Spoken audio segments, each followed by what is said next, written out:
Pessoal, muito boa noite a todos. Todos que se encontram aqui no Salão de Estudos do Centro Espírita Vinhas do Senhor aqui em Pouso Alegre. Todos vocês que estão nos acompanhando aí através das redes sociais. Sintam-se presentes, sintam-se abraçados por todos. E como é de nosso hábito, e mais ainda do que um simples ato de forma mística, a prece, mais do que isso, transcende essa condição comumente religiosa, como todos nós consideramos. Ela é, bem da verdade, aquele momento em que as nossas energias se sutilizam, em que o nosso pensamento deixa de peregrinar pela matéria e, transcendendo-a, passa aos planos espirituais. Nesse momento, a sintonia ocorre com o mais alto. O nosso mentor espiritual, os nossos espíritos amigos, eles encontram em nós, nesse exato momento, aquela condição necessária de sintonia. E assim, até podemos sentir, nesse momento, um bem-estar maior, um relaxamento maior das nossas tensões.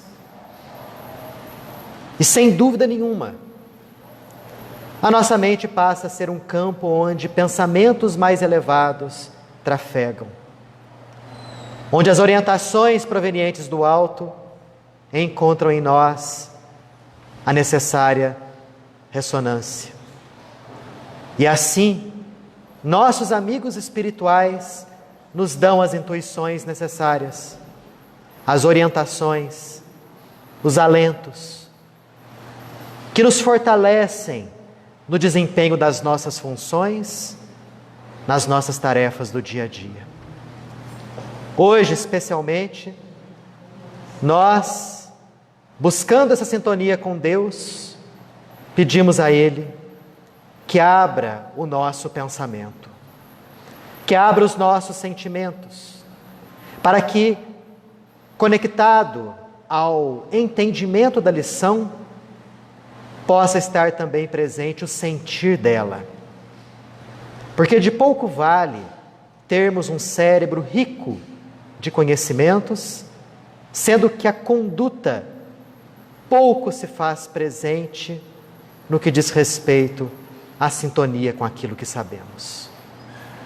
Que os nossos amigos espirituais que nos receberam aqui com um abraço possam encontrar aquela condição comentada, para que saiamos daqui renovados, renovados energeticamente, renovados no que tange ao nosso pensamento. Que assim seja, graças a Deus.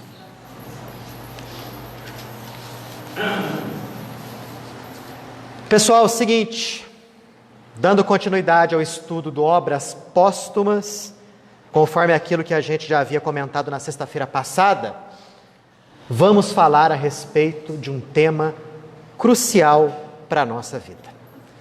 Um tema que se liga necessariamente ao nosso bem-estar, ao nosso equilíbrio, à nossa segurança, à nossa esperança, à nossa gratidão, que é a vida futura.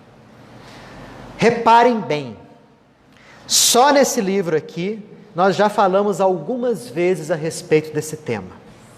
Vamos repeti-lo aqui e nós vamos futuramente, em outros capítulos, abordá-lo novamente. Kardec considerava a questão da vida futura como de primordial importância para o bem-estar do ser humano encarnado aqui na Terra.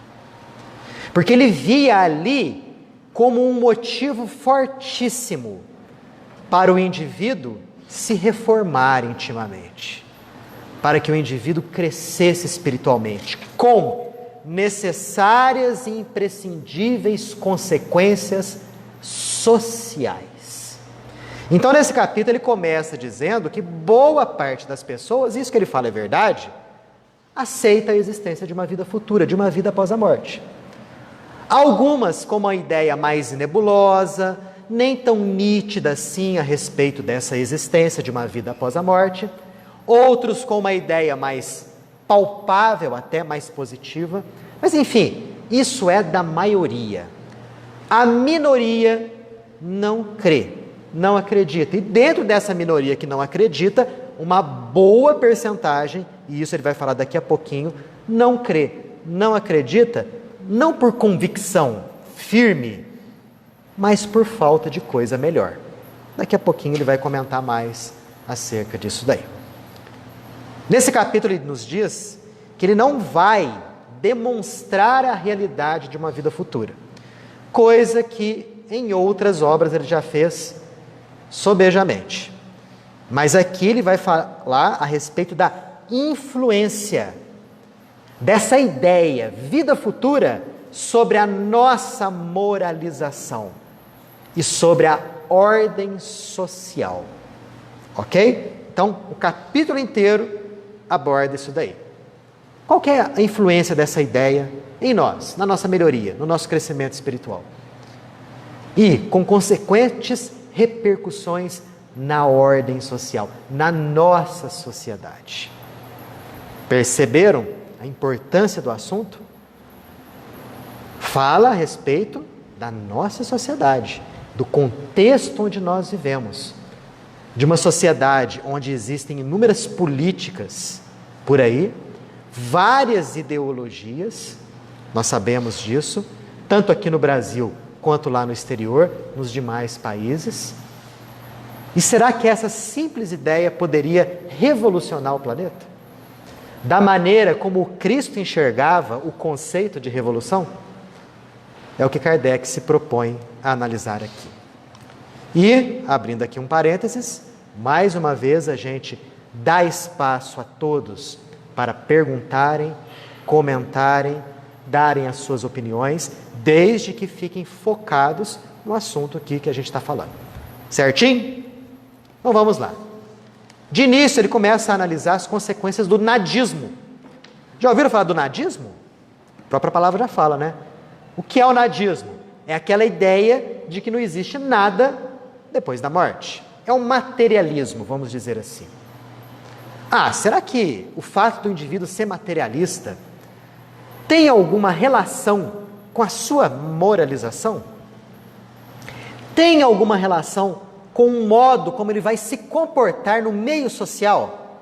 Será que tem? Ou não tem nada a ver? Olha o que ele diz aqui. A partir do momento em que o indivíduo não acredita em nada depois da morte, obviamente, todos os seus pensamentos passam a se concentrar no quê? Na manutenção do corpo físico. E só. Porque nós sabemos que o indivíduo materialista é aquele indivíduo que pensa que pensamentos, sentimentos, emoções são produtos da atividade orgânica, notadamente atividade cerebral. O amor, a compaixão, o ódio, o desprezo, os conhecimentos que temos, os sentimentos que temos com relação aos nossos entes queridos, amigos, familiares, inimigos, tudo isso daí nada mais é do que uma secreção cerebral. Embora até hoje, indivíduos que pensem assim, não tenham provado em laboratório a existência de uma substância cerebral chamada amor, de uma substância cerebral chamada ódio. Não tenham isolado num meio de cultura ou visualizado num microscópio as emoções e os sentimentos. Porque se eles são frutos da atividade orgânica, eles têm que ser mensuráveis, têm que ser medidos. Não é à toa que em português esses substantivos todos são abstratos e não concretos. São coisas que a gente não vê, que a gente sente, mas que nós não temos nem condição de desenhar. Estava até estudando com o meu menino mais novo, né, a respeito de substantivo concreto e abstrato. A diferença, a professora ensinou de uma maneira muito interessante, né, que tudo aquilo que você consegue desenhar é concreto, tudo aquilo que você não consegue desenhar é abstrato. Não é verdade? Tem lógica, tem muita lógica. Quer dizer, os sentimentos. Alguém consegue desenhar um sentimento? Não, você sente. Você tem repercussões ali, orgânicas até. Mas dá para desenhar? Dá para você limitar aquele conceito? Não. Você tem simbolismos. e nada mais além disso. Então, aonde que estão esses sentimentos? O indivíduo que é nadista, que é materialista, fala que é tudo secreção cerebral. E nada mais a respeito disso. Tem consequências para a sua moralização? Tem consequências para a sociedade, onde o indivíduo está localizado? Muita mesmo. Primeiro, todos os pensamentos deles se concentram na incrementação dos prazeres materiais. Então é aquele indivíduo que tem como foco, como objetivo, tudo aquilo que a matéria pode dar de bom para ele. Então ele vai focar o pensamento no quê? Em conseguir cada vez mais. É o dinheiro, é o poder, é a posse, é o prazer sexual, é o prazer da alimentação, enfim, as coisas de ordem material, na incrementação disso daí. E é uma consequência até lógica, né?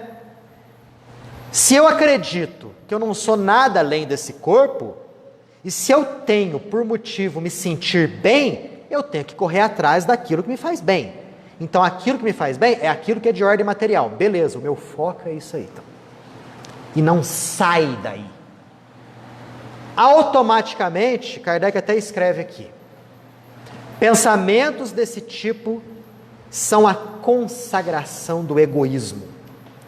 Porque o indivíduo que pensa que vai viver somente algumas décadas e depois vai tudo acabar, naturalmente se torna egoísta. Porque ele não quer tudo de bom para ele? Quer. Então ele vai se colocar na frente dos outros antes de mais nada. Se ele tiver que prejudicar alguém para poder incrementar esses seus prazeres materiais, ele vai prejudicar. Se ele tiver que passar a perna em alguém, ele vai passar a perna em alguém. Se tiver que matar, vai matar para conseguir alguma coisa que ele queira.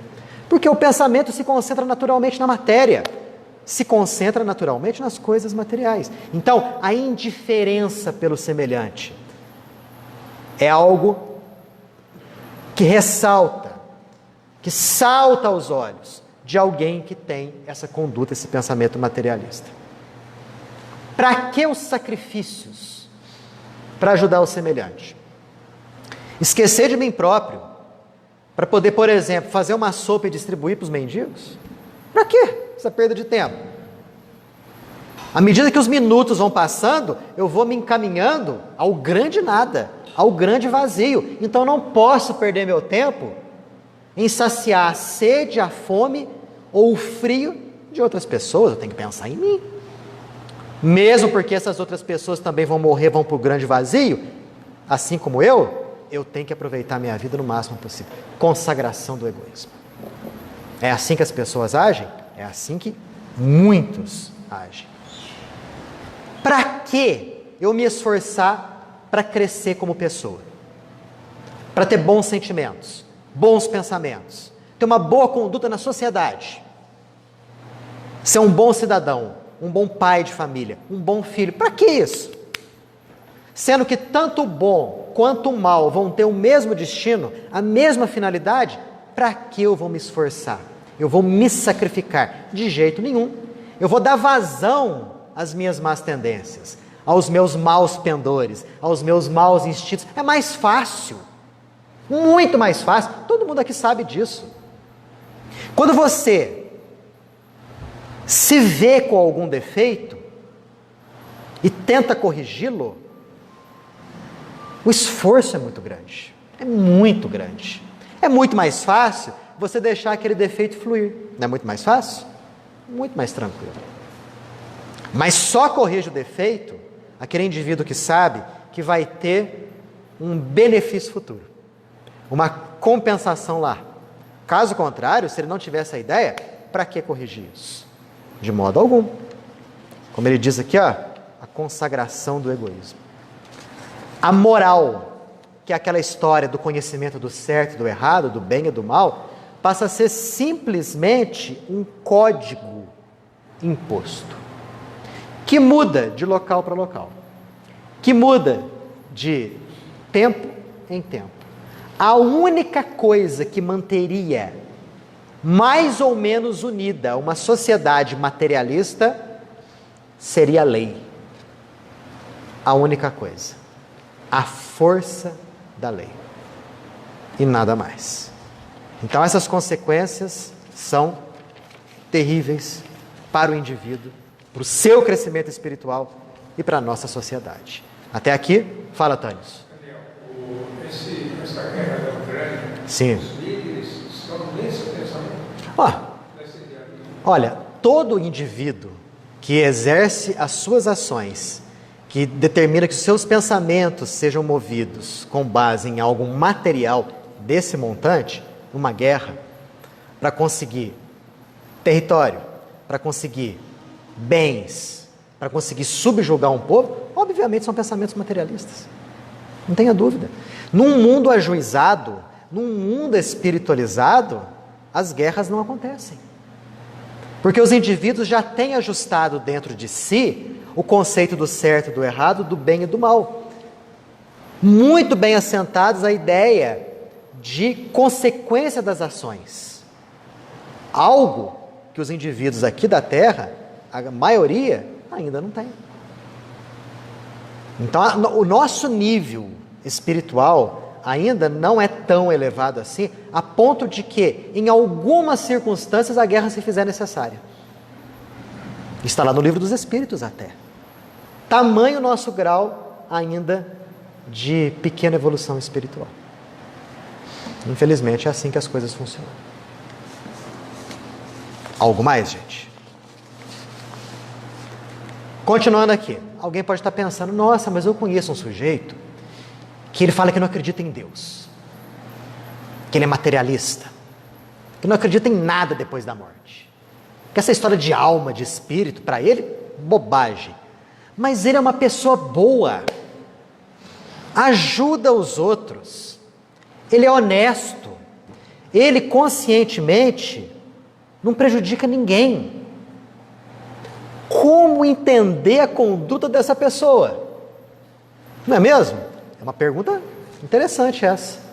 Poxa, se um indivíduo é materialista, ele vai pensar antes de mais nada em si, ele não seria bom, ele seria egoísta, não seria honesto, não ajudaria ninguém, não se devotaria a nenhuma causa elevada, somente assim.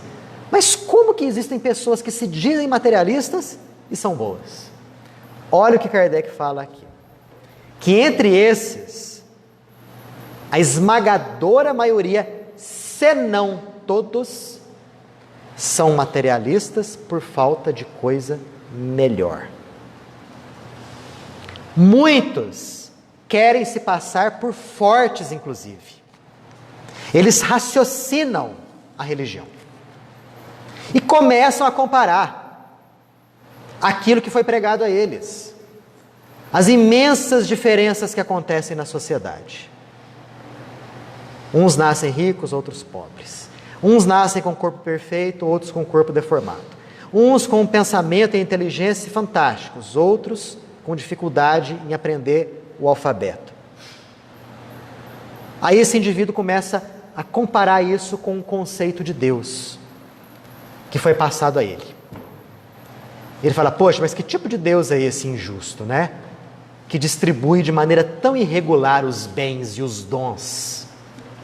Então, se Deus é assim, Deus não é perfeito, Deus não é justo, muito menos bom. Prefiro deixar de acreditar em Deus. Essa história de Deus acontece para as almas fracas. Essa história da existência de uma alma criada à imagem e semelhança de Deus é para os indivíduos que não têm ainda tanto conhecimento. Muitos, então, que falam que não acreditam em Deus é porque têm esse tipo de pensamento. Querem se passar por fortes. Por indivíduos civilizados. Por indivíduos com um bom nível de cultura. Ah, essa história de religião aí é para gentinha. Para as pessoas assim, sabe, que não pensam muito, que não tem tanto conhecimento, não tem tanto estudo. Eu não, de modo algum. Sou uma alma forte. Ainda falam alma, né? Sou um espírito forte. Só que tem um detalhe. Para essas pessoas, lá no fundinho, existe uma dúvida. E à medida que os anos vão passando, à medida que as doenças vão chegando, à medida que ele vai perdendo coisas na sua vida, vai perdendo saúde, vai perdendo disposição, vai perdendo entes queridos. À medida que ele vai se aproximando da morte, será que ele vai ficar tão tranquilo assim? Será mesmo? Será que aquela dúvida não começa a surgir dentro dele? Nossa, será que existe algo depois da morte? Porque ele começa a perceber que ele vai se encaminhar para esse grande nada. E Kardec fala aqui, ó, só de pensarem assim, a maioria treme, e treme bastante. Muito. Não é à toa que muitos sequer querem ouvir falar de morte. Você começa a falar de morte, não. Vamos falar de coisa boa. Vamos falar de vida, né? Vamos falar de futebol, tal, etc, né? Do filme. Não querem saber. Por quê? A dúvida está dentro deles. E a perspectiva de perderem tudo que construíram. A inteligência deles. A cultura e os entes queridos. Essa perspectiva amedronta. Então vai chegando o momento da morte, a dúvida vai surgindo dentro deles. Chega uma doença um pouco mais grave, eles se desesperam. Não é possível. Será que chegou a minha hora? Ai, será que vai acontecer comigo? Ou será que vou passar mais alguns anos aqui? Então a maioria dos incrédulos são incrédulos por falta de coisa melhor. Kardec diz que aqueles materialistas sistemáticos mesmo, aqueles ali, ó, né, são poucos. Raríssimos. Do tipo que está na beirinha da morte, tem a convicção de que tudo vai acabar. Esses são raros. Raríssimos.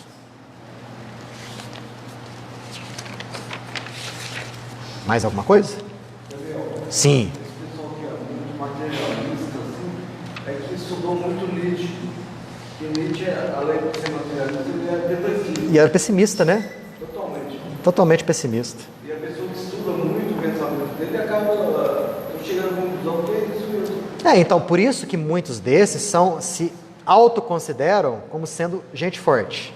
Forte nesse sentido, né? Ganhei um bom número de conhecimento, conheço coisas que os outros não conhecem, a lógica que eu estudei me faz sentido, então, esquece, não existe nada de vida após a morte.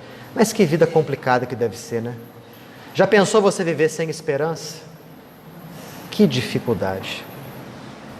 Você viver com aquela ideia de que vai chegar um momento em que você vai perder tudo que você construiu. Tudo. E que eu estou falando de tudo, não é nada material não. Porque perder as coisas materiais, nós vamos perder mesmo. Nós viemos a esse mundo sem nada. Deixaremos ele sem nada também. Nem o corpo nós levaremos. Mas já imaginaram a perspectiva de você perder a sua inteligência? Os seus sentimentos? A sua cultura? Você que arduamente, né, conquistou, vamos dizer assim, um diploma, vamos dizer assim, que estudou tanto tempo, e você tem o seu sustento nisso daí. Ou, por outro lado, né, nós com os nossos entes queridos, com os nossos amigos, com os nossos afetos, nossos familiares, de repente perder tudo isso. Fizeram já esse exercício? Façam. É bom, é saudável, porque fortalece a nossa convicção da existência de algo depois da morte. De repente seu pai que tanto ama, você tanto ama, vai embora. Você nunca mais vai encontrá-lo. Sua esposa, seu filho, seu amigo querido, todos para o grande vazio, o grande nada. Agora, quando chegar na salva, eu ainda tenho. Coisa horrorosa isso, coisa horrível. Quer dizer, aonde nós vamos ter um pensamento confortador e de esperanças dentro do materialismo? Não dá. Deus me livre. Deus me livre, né? Sou materialista, graças a Deus. Essa é boa, né? Muita gente fala. Eu não acredito em nada. Nada, graças a Deus.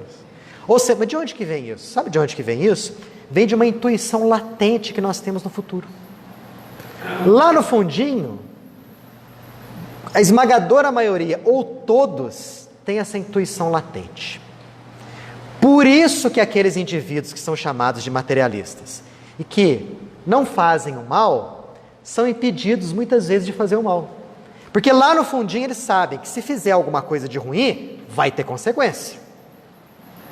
É uma secreta intuição que toma conta dessas pessoas. Pode falar. Eu levo isso que você acabou de falar, que fica ali dentro, é a certeza. É sim. Todos nós temos. Sim. Todos. Independente de ser ateu, de não acreditar em nada. Eu tenho um conhecido que ele fala assim para mim, Deus, religião, religiosidade, espiritualidade, para mim é um ponto de interrogação. Então, eu perguntei para ele, explica para mim, o que é esse ponto de interrogação? Quem sabe se eu dou uma ajudinha? A não ser nem explicar. Encaixa tudo isso. Tudo isso daí, sim. E podemos ter certeza, muitos que negam têm esse ponto de interrogação. Né? Ainda bem que nesse caso, esse seu amigo tem um ponto de interrogação, tem a dúvida. Muitos nem o ponto de interrogação têm. Eles simplesmente negam. E se negam peremptoriamente a examinar esse assunto. Mas seria uma questão de rebeldia? Seria uma questão de orgulho. E a rebeldia está intrinsecamente ligada com o orgulho. Porque eles não querem admitir a existência de um ser superior a ele, mais forte que ele, mais poderoso que ele. Não querem se submeter a nada. Então podemos ter certeza, o orgulho que gera como consequência isso daí, a rebeldia, toma parte nisso. E como toma? As pessoas que não acreditam, falando em Deus, mas eu acredito no universo, na natureza, nessa força que muitas pessoas chamam de uma força que rege o universo, mas não conseguem colocar Deus. Então, por quê? Porque Deus não foi apresentado a essas pessoas de uma maneira que satisfizesse a razão dessas pessoas. É colocado de uma maneira que a razão dessas pessoas nega. Mas eles sabem acerca da existência de algo que a tudo rege e a tudo coordena. Só de falarem que existe uma força, né, que mantém e sustenta tudo isso, implicitamente já estão admitindo a ideia de uma divindade. Só que essa ideia ainda não foi apresentada de uma maneira palpável, nítida para eles. Mas já é alguma coisa. E como?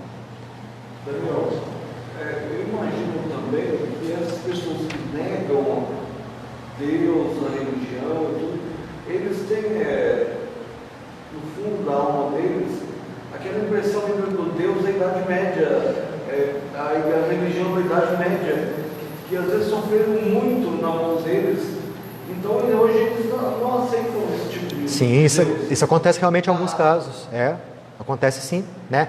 Pessoas que, por exemplo, sofreram horrores nos períodos da Inquisição, em que para eles foi apresentada essa ideia de que eles estavam sofrendo, que os seus carrascos agiam sob ordem divina.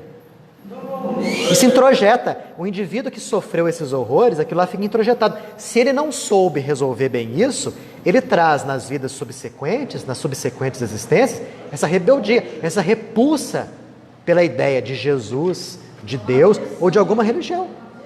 Uma verdadeira aversão, exato. Quer dizer, isso daí explica a rejeição à divindade em uma parte das pessoas. Daniel,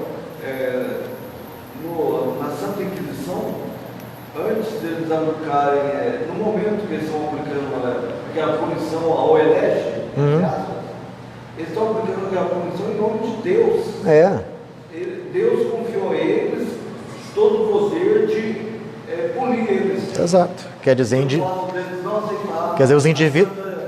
os indivíduos que sofreram isso, imaginemos os traumas levados para as existências futuras. Então, se o indivíduo não soube como resolver isso, vem na forma das más tendências no que diz respeito à religião. Eu acho que Kardec foi o único que, assim, interpretou bem Deus, né? Que é o princípio inteligente, causa primária de todas as coisas. É uma frase que cabe toda qualquer interpretação. Verdade. E o mais interessante, Otânios, do que a resposta que os espíritos deram, foi a pergunta que Kardec fez. Kardec não perguntou quem é Deus.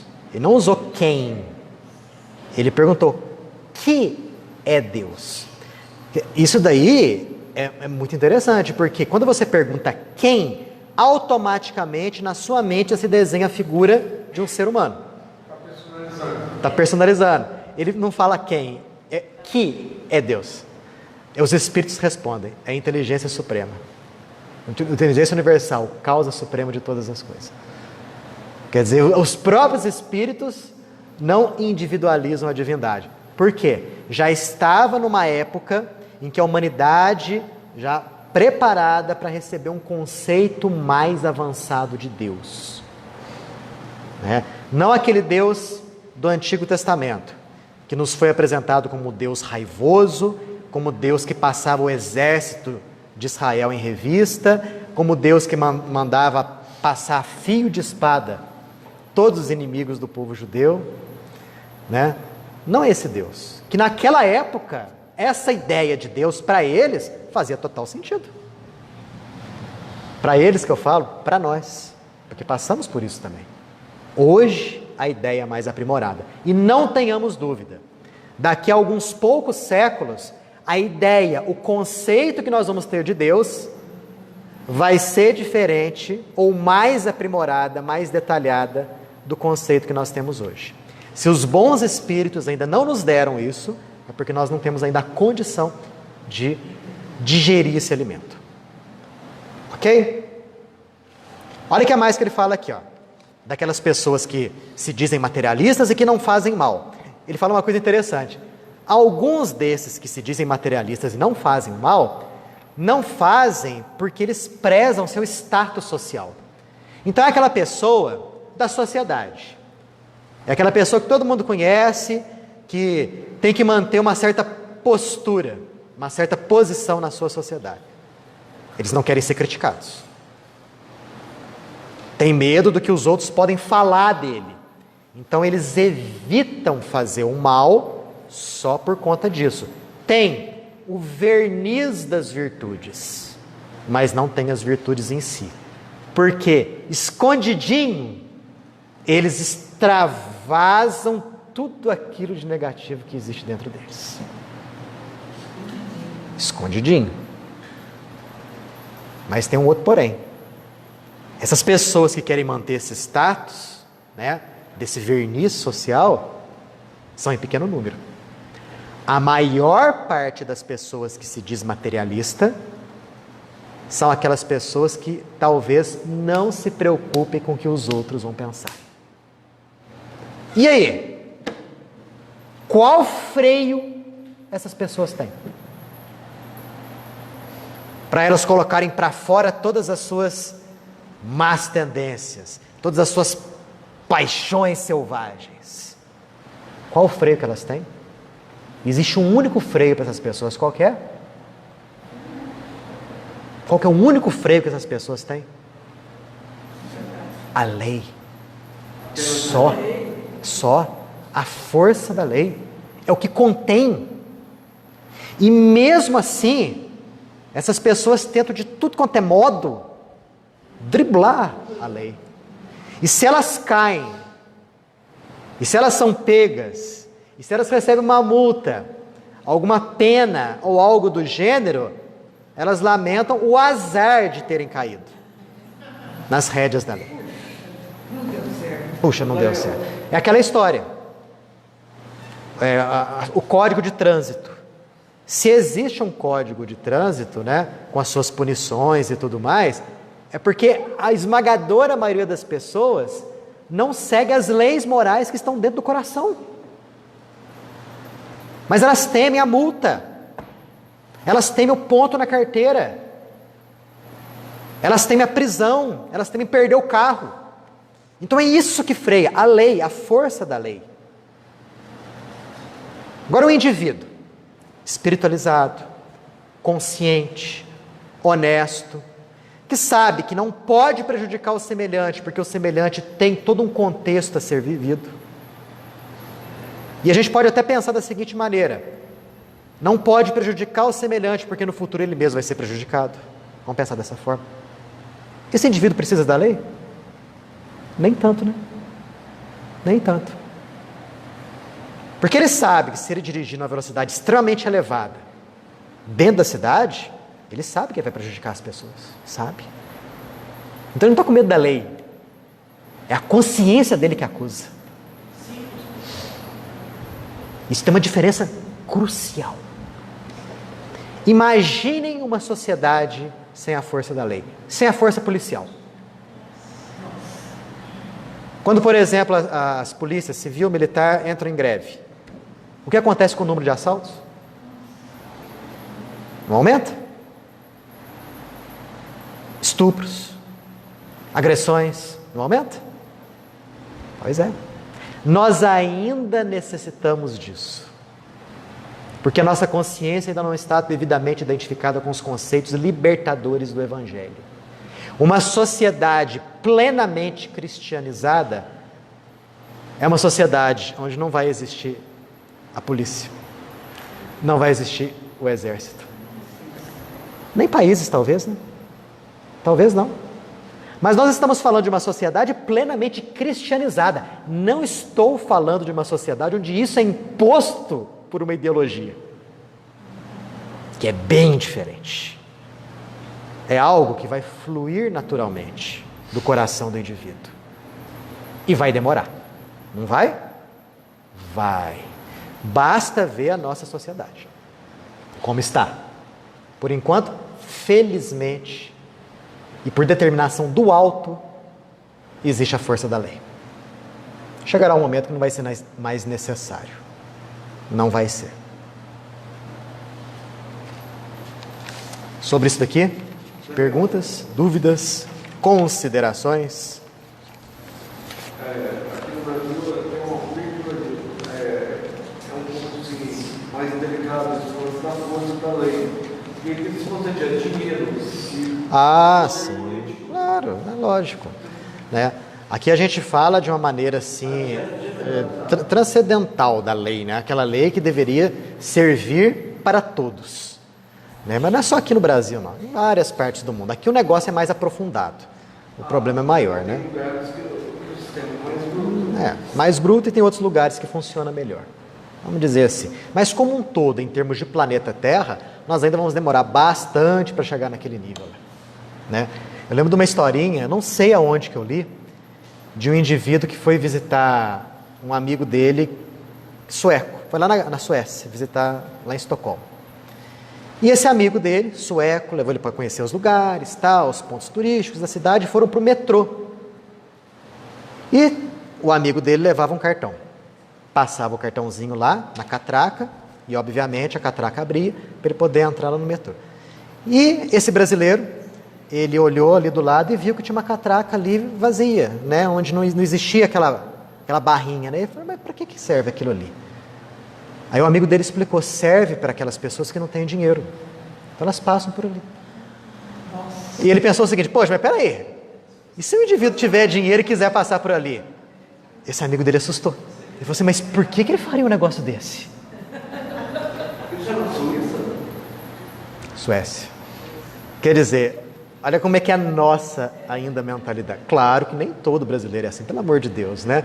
Mas é algo que está meio que enraizado na mente, não só do nosso povo, mas de muitos. Mas as coisas vão melhorar. Vão. Vão porque nós vamos passar de um nível de provas e expiações para nível de regeneração. E as coisas tendem a melhorar. Nossa, Daniel, mas está tão confusa a nossa sociedade, guerra, tudo quanto é lado, tráfico de drogas, pessoas assim, assado. Calma. O Cristo está no comando. Sempre esteve. E se a nossa sociedade está dessa maneira, convulsionando, é porque nos momentos de transição planetária, sempre as coisas se passam dessa forma. É uma velha sociedade que está morrendo, para nascer uma nova. Daqui a algumas décadas, vocês vão me cobrar disso daí. As coisas vão estar melhores. Vão. A moça que trabalha com a gente, ela é evangélica. E ela é aquela super horrorosa. Aí ela fala que os sinais estão aí. Os sinais do final dos tempos. E ela está certa. Jesus está voltando. E ela está certa, né? Então entra nesse contexto que você falou. Entra. De regeneração. Sim.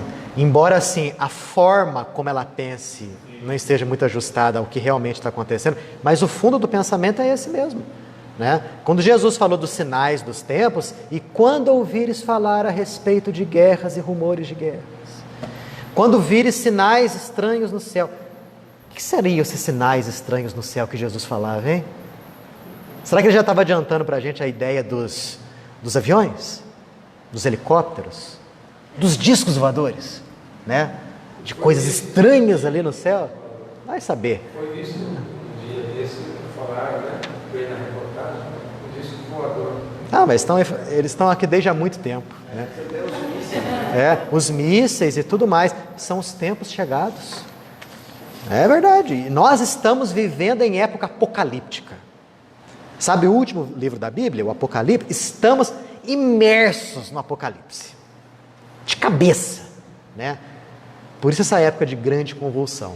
E o interessante é que no finalzinho do Apocalipse, João Evangelista, que naquela época ali, naquele momento, foi médium de Jesus, porque quem escreveu o Apocalipse foi Jesus, não foi João Evangelista.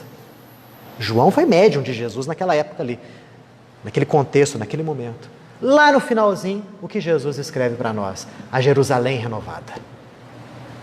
Que é um simbolismo do quê? Do próprio planeta alçado à condição melhorada de regeneração. Jerusalém ali era o símbolo do planeta inteiro. Não da cidade lá de Israel, do mundo todo. Vai chegar. O que a gente não pode perder nunca é a esperança para não perdermos o equilíbrio. Porque estamos vivendo em épocas em que uma verdadeira loucura toma conta das multidões. As pessoas, muitas delas, se comportam desesperadamente, de forma desesperada. Por quê? Porque não enxergam nada transcendendo a matéria. Está vendo como a ideia da vida após a morte acalma, sossega, dá paz no pensamento e facilita a nossa vida? Muito. E como facilita a nossa vida? Pois é, uma frase que eu penso que há muito mais mistérios entre o céu e a terra que a nossa humana filosofia não consegue decifrar. Exato. Por isso somos eternos aprendidos. Exatamente. Exato. Por isso que essa ideia, antigamente, como era apresentada a ideia de vida após a morte? Para nós, né? Era apresentada sob aquele ponto de vista do céu, do inferno e do purgatório. Não era assim? E para nós satisfazia plenamente. Para muitos ainda hoje essa ideia satisfaz. Ótimo! Maravilha! Se a pessoa está feliz com isso, perfeito. Não tem problema nenhum. A pessoa não é ruim nem má por acreditar nisso. Por favor. Só que, para muitos, essa ideia não faz mais sentido. Antes fazia, hoje já não faz. Então, o medo do inferno era um freio que segurava. O medo de você, de repente, morrer, adentrar nas profundezas da terra e cair no tacho do capeta, né? E ficar fervendo lá por toda a eternidade.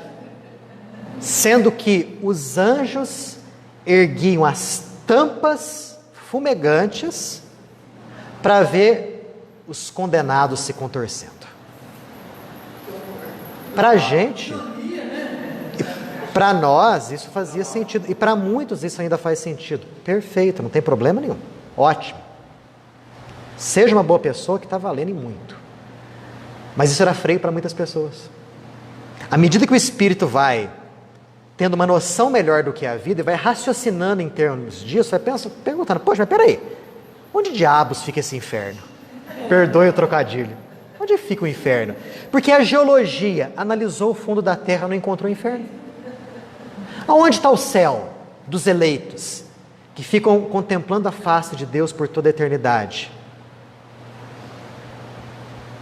As nossas ciências viram o espaço, as distâncias descomunais que existem entre planetas, estrelas, astros, de modo geral. Cadê esse céu? Quer dizer, as condições de vida futura foram apresentadas de uma maneira que antigamente fez muito bem e muito sentido. Hoje já não faz. Para muitos isso não faz. Para muitos o alimento tem que ser diferente. Por isso que a ideia de vida após a morte é nebulosa para muita gente. E se ela é nebulosa, forçosamente o indivíduo vai concentrar o pensamento dele aonde? Aonde? Aqui, na matéria. Isso é óbvio. A matéria ele vê, ele pega, ele sente. A vida após a morte é uma coisa distante, nebulosa. Como é que é o corpo que os indivíduos têm depois que morrem? Ah, sei, é uma energia, é uma nuvenzinha. Qual é a natureza da felicidade dos eleitos? Como ela é? Qual é a natureza das dores e dos sofrimentos dos condenados? Que jeito? Quer dizer, o indivíduo que não tem uma ideia muito nítida a respeito disso, naturalmente, ele fica materialista. Ele pode ter uma religião, ele pode se dizer religioso, mas ele vai ter conduta materialista. E, infelizmente, essa é a realidade de muitas pessoas. Muitas. Conduta materialista com rótulo religioso na testa. Porque as condições de vida futura são apresentadas de modo nebuloso. Para quem isso satisfaz, beleza. Para muitos, não. Absolutamente não. Então, para que essa ideia tenha um poder moralizador, para que você pense da seguinte forma: olha, eu não posso fazer o mal para os outros. Nem que você pense dessa forma. Eu não posso fazer o mal para os outros, porque eu sei que no futuro eu vou sofrer as consequências disso. Numa próxima vida. Numa próxima existência. Ou, como nós espíritas, numa próxima reencarnação. Quer dizer, essa é uma influência moralizadora. No espiritismo ainda o negócio fica positivo e palpável. Quem leu o Nosso Lar, eu nunca me canso de falar isso, sabe disso. Porque Nosso Lar é descrito com minúcias por André Luiz, com detalhes. E olha que o Nosso Lar que nós temos em mãos é 25% do que André Luiz queria passar para o Chico Xavier. 25%. Porque quando André levou os originais que ele havia escrito por Emmanuel avaliar, né, o Emmanuel folheou assim: está muito bom, André, corta pela metade. Cortar pela metade? Isso. E o que sobrar, você tira 50%. Ou seja, nós ficamos com 25% do Nosso Lar. Sabe-se lá o que André ia falar para a gente? Mas o Emmanuel achou que não era o momento certo. E lá o que você vê?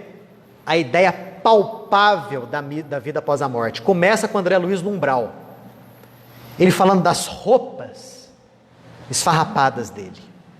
Falando que as unhas e os cabelos dele cresciam. Que todos os fenômenos fisiológicos aconteciam normalmente. Portanto, ele tinha sede, ele tinha fome. Dá para deduzir que ele urinava, defecava, sentia fome, né? Frio, calor. Descrição das paisagens umbralinas. Aí depois ele é resgatado. E aí o Lísias, o enfermeiro, apresenta para ele o Nosso Lar, com 6 ministérios. Fala lá do Aeróbus, fala lá do Bosque das Águas, do Rio Azul, das fábricas existentes em Nosso Lar, da descrição da casa de Lísias, onde existia um piano, uma harpa, uma sala de banho. Sabe o que é sala de banho? Banheiro. Em Nosso Lar. Quer dizer, quando você lê aquele livro, com olhos preparados para ver, não é ler como se fosse um romance. Ah, uma historinha mística. Não. Ler com convicção. Você fala assim: nossa, a vida após a morte então é muito parecida com essa vida daqui. Quer dizer que eu vou ficar vivo mesmo. Quer dizer que tudo aquilo que eu fizer aqui ganha repercussão do lado de lá. Então eu tenho que moldar a minha vida aqui para as consequências futuras. E quais são as consequências das minhas ações? Podem ser boas ou más, dependendo daquilo que eu faço para o meu semelhante. Olha a influência moralizadora aí. Aí você vai falar o seguinte: ah, Daniel, pô, pera lá. Quer dizer que você vai fazer o bem para o outro, pensando em ir para Nosso Lar? Gente, O primeiro passinho é esse. Vamos ser honestos? Vamos ser. Raras vezes fazemos o bem de forma desprendida, sem esperar nada em troca. Quando nós fazemos, vem aquela ideiazinha: estou ganhando ponto, estou pagando o meu passado, estou queimando meu karma, estou garantindo um bom lugar depois da morte. É um pensamento egoísta? Sem dúvida. Mas já é alguma coisa boa. Antes fazer assim do que não fazer nada. Vai chegar o momento em que nós vamos, de tanto pelejar, sair desse egoísmo lentamente rumo ao altruísmo. Não é pá, da noite para o dia. Não é. É igual o amanhecer. O amanhecer nos desenhos animados é engraçado, vocês já viram? Tá a lua assim, de repente a lua cai, tchum, e o sol levanta. Vocês já viram? Tipo o desenho do pica-pau. É desse jeito. A realidade é assim? Não. Como é que é a realidade? A realidade, a noite vai sumindo, a luz do sol vai chegando um momento em que as duas coisas, trevas e luz, vão se misturando, de início mais treva do que luz, de repente as duas ficam meiadas, dali a pouco um pouquinho mais de luz do que trevas, e de repente o sol surge. Entenderam? É assim que a gente vai vencer os nossos defeitos, sem complexo de culpa. E sem impor uma angelitude que nós não temos e ainda vamos ter um longo caminho ainda para conseguir. Porque espírito é assim. Ai, nossa, eu erro tanto. Ai, eu não consigo assumir essa tarefa. Ai, eu sou assim, eu sou tão imperfeito. Gente, se a gente for lamentar os erros e defeitos que nós temos, podemos fechar as portas do centro espírita. Todos nós aqui temos erros, defeitos, dificuldades, vícios, todos. O que tem que caracterizar a nossa vida é o esforço constante em melhorar. Que você é errado, você é mesmo, que você vai cair algumas vezes, você vai mesmo, mas lembrem do simbolismo da madrugada, que é assim que a gente vai crescer. É assim que a gente vai, aos poucos, desenhando e construindo em nós o reino de Deus. Tijolinho por tijolinho, conduta por conduta, vida após vida. Então essa ideia nítida da vida futura, nossa, impulsiona as nossas boas ações, os nossos pensamentos, né? Nem que de início seja por medo do umbral. Nossa, um umbral. Na verdade é trocar o medo do inferno pelo medo do umbral, né? Mas já é alguma coisa, porque do inferno ninguém escapa, do umbral as pessoas escapam. Já é alguma coisinha. Já é uma melhoria. Tem vários níveis. Tem vários níveis, vários graus, nossa, né? Felizmente nós temos aqui esse conhecimento que liberta, nos esclarece, nos impulsiona ao bem maior. Sobre isso daqui, dúvidas, perguntas? Fala. Então, a exemplo do nosso lar, nós temos também a Patrícia, né? Das cores na janela. Violetas na janela. Então, eu estou no segundo livro dela, que é o Sim. Mundo dos Espíritos. Uhum. Exatamente, se você prepara mais, se você tem mais, então você tem chance de passar pelo problema de expansão. Exato, Né? exato. Né? Mesmo porque aqueles que já passaram pela morte e vêm nos comunicar como são as condições de vida do lado de lá, estão nos instruindo. Quando um sofredor dá comunicação através de um médium numa mesa mediúnica, o que a gente tem que pensar? Que a gente é melhor do que ele, está lá para estender as mãos? Não somente isso. Mas que se eu fizer em vida o que ele fez, quando eu desencarnar, eu vou estar na mesma condição dele. Na mesma. Né? Sim, aprendizado para todos nós. Aprendizado para o dirigente, que às vezes se considera muita coisa, né?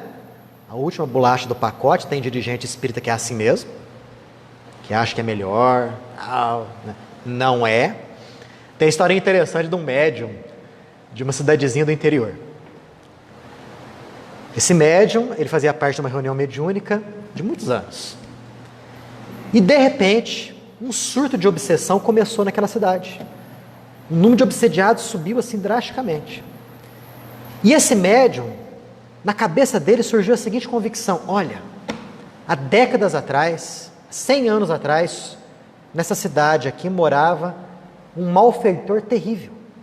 Eu tenho certeza que ele desencarnou, obviamente já viveu há mais de 100 anos, e é ele que está por trás desse surto de obsessão. Tenho certeza disso. E aí na reunião mediúnica ele orientava os obsediados, os obsessores, tal. E ele tinha a oportunidade de conversar com o mentor espiritual dele. E ele perguntava: olha, meu mentor, é o fulano que é responsável por isso? Tenho certeza que é ele. E o mentor espiritual dele tentava meio sair pela tangente. Mas o cara insistia. Reunião após reunião ele insistia com o mentor. Por fim o mentor falou o seguinte: meu amigo, meu querido pupilo, não é o malfeitor do passado responsável por isso. Ele falou assim: não, disse não, porque você é ele reencarnado. Você é ele, você simplesmente agora se conscientizou e está fazendo bem no lugar do mal. Já pensou que cacetada para ele? Que cacetada, gente. E nós somos assim, né? Raríssimos no movimento espírita, raríssimos. Eles estão nas tarefas, como dirigentes, como médios, como passistas, como oradores, etc e tal, porque são espíritos bem evoluídos. A maioria é espírito com compromissos pesados no passado, e que vieram aqui, através da doutrina espírita, no processo de auxílio ao semelhante, também se auxiliarem. É assim que a coisa funciona, né? Santidade não está espalhada por aí com tanta facilidade assim, não. Muito pelo contrário. Fala. Uma parábola disso que eu gosto muito de. Eu acho que vai conduzir muito essa questão da lei de causa e efeito também. Pode falar. A semeadura é opcional, mas a colheita é obrigatória. A colheita é obrigatória. Exato. Nesse contexto aí, Exato. da lei de causa e efeito, né? Sim, mas olha só, isso é perfeito. Agora, a tal da colheita, para aqueles que não têm uma ideia muito nítida da vida futura, como que é essa colheita? Que jeito que ela vai ser feita? Eu vou sofrer as consequências ruins daquilo que eu fiz? De que jeito que vai ser isso? Como que vai ser meu sofrimento? Aí fala assim: não, seu sofrimento você vai ser queimado eternamente. Mas, e aí? O meu corpo vai ser queimado? Quer dizer que eu vou ter um corpo? Que jeito que vai ser esse meu corpo? Aí, à medida que a pessoa vai fazendo perguntas, aquele que responde não vai saber responder. Então, é muito mais fácil a pessoa concentrar o pensamento dela na vida agora do que com ideias nebulosas como essa. Agora, se você tiver ideias sensatas, coerentes, palpáveis, de alegria e dor após a morte, faz um sentido tremendo, né?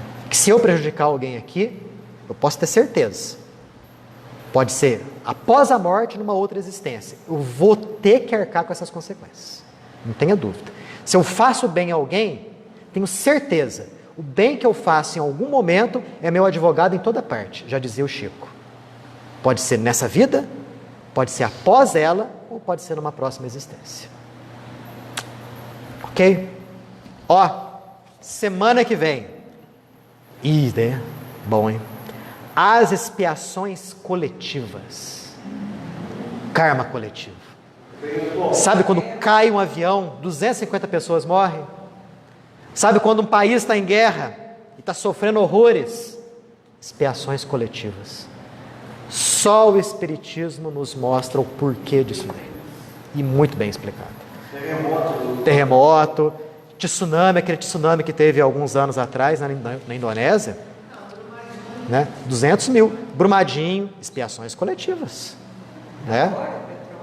Petrópolis, né? Pois é. Um ônibus que bate aí, 50 pessoas morrem carbonizadas. Então, peraí. Como que junta essas pessoas todas no mesmo lugar, no mesmo ambiente, no mesmo momento, para a mesma viagem? É o que a gente vai ver semana que vem. Ok?